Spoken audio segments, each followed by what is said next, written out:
Laurence Sander, bonjour. Bonjour. Vous êtes vice-présidente de Consulting France et dirigeante associée de YouSide, qui est un cabinet spécialisé dans les questions de stratégie managériale et de bien-être au travail. Alors, vous avez un grand message à faire passer aux entreprises.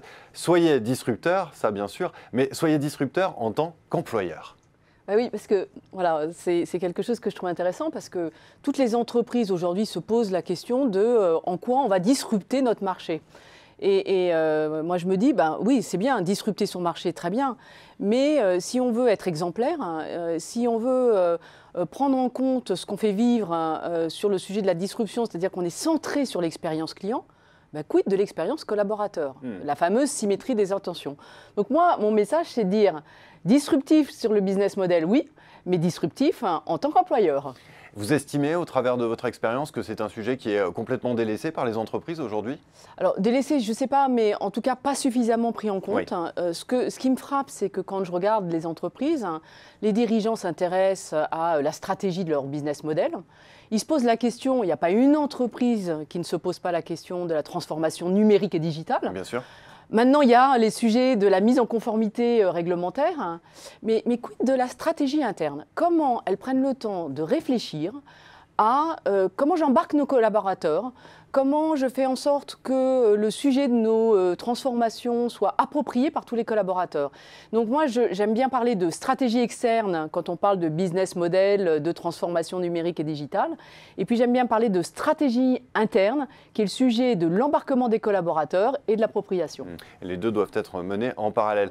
Comment est-ce qu'on donne envie aux entreprises de s'emparer de ce sujet? Alors pour moi, il y a trois axes relativement simples. Je vais utiliser trois mots que je vais expliquer derrière.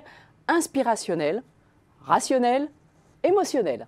Inspirationnel, c'est ce qu'au fond les entreprises cherchent à faire quand elles réfléchissent sur le sens, leur mission, leur stratégie. Voilà, le sens, c'est ce qui va donner du sens aux collaborateurs. La mission, c'est à quoi je vais servir. Et les valeurs, c'est extrêmement important parce que c'est l'ADN de l'entreprise. C'est le socle qui va permettre de créer une culture commune. Donc ça, c'est inspirationnel. Là-dessus, elle bosse plutôt pas mal. Deuxième sujet, c'est rationnel. C'est tout ce qui va toucher à la mise en cohérence entre la mission et l'inspirationnel. Par rapport à comment je vais déployer. Donc, c'est ce qui va toucher à la mise en place des évolutions d'organisation, de la conduite de changement. Globalement, les cabinets de conseil savent travailler sur ces sujets. Oui. Troisième dimension, émotionnelle. Elle est un peu plus compliquée. La dimension émotionnelle. C'est tout l'enjeu de comment je donne envie.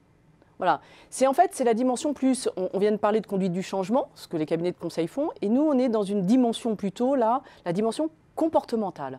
Dimension comportementale, ça veut dire qu'au fond, comment les individus fonctionnent, c'est-à-dire comment fonctionne le cerveau, qu'est-ce qui va être efficace et utile par rapport au fonctionnement du cerveau. Là, on est dans la dimension cognitive, et puis toute la dimension émotionnelle. C'est quoi le rôle de l'émotion?